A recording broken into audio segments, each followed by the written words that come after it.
preachers and communities have told and inhabited, and by which they have found their way, from tales of personal experience to brief poems to ancient classics to stories that crack open and find meanings in older stories that have long lain dormant.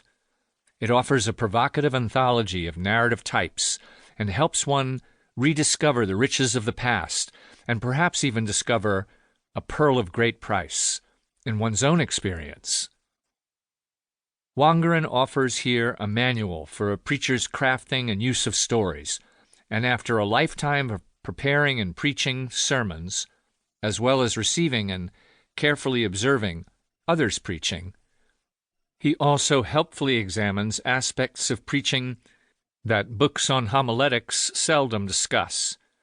In this book, he invites preachers to examine and understand the weaknesses and strengths of the preaching personas they employ on stage as they proclaim. Dr. Frederick Niedner. Prologue. Preliminary comments.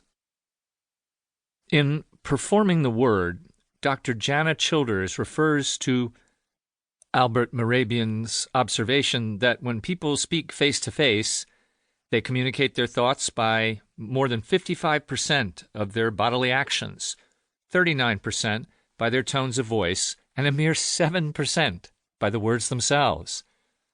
This is, of course, an extreme exaggeration, yet it points to the general ways by which we preachers can communicate. Theatrics. Mehrabian's observation is contemporary. St. Augustine preached in the 5th century, now and again performing while he did. It was in those days the custom for a preacher or a teacher to sit in the chancel while the assembled people stood to listen. But Augustine would sometimes stand up and walk among them, touching a shoulder and speaking in fatherly tones. But sometimes he would speak in a scolding tone, rebuking the oblivious, those who were eating their lunches, scattering crumbs on the floor, or others who were chit-chatting, gossiping with their neighbors. He is said to have thundered at these blockheads that they dishonored Christ himself, even as Christ's words were reverberating among them in the church. The bishop's body was visible and expressive, so that the people could experience his sermons.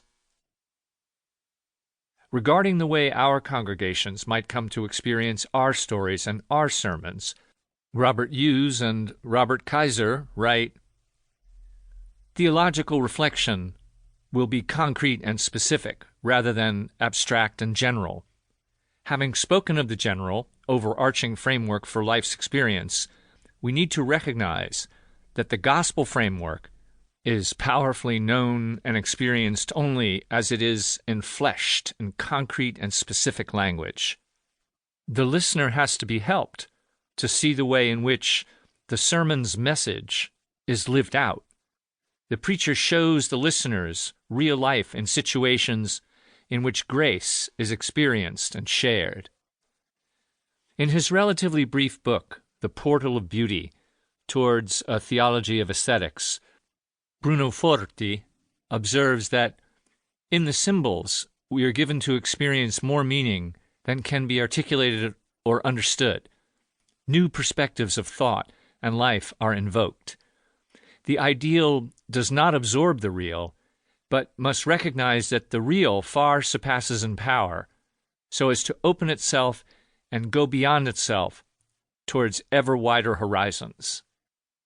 Now and again throughout this book, I will tell versions of my own personal experiences. Though there will be a historical core to my memory of the events, the further they recede into the past, the more will I, as others, add unremembered or invented details that nonetheless give voice to the emotions of those past events. This is captured by Brenda Miller and Suzanne Paula, who write, "We continually, often unconsciously, renovate our memories, shaping them into stories that bring coherence out of chaos." Part 1. The Effect of a Told Story.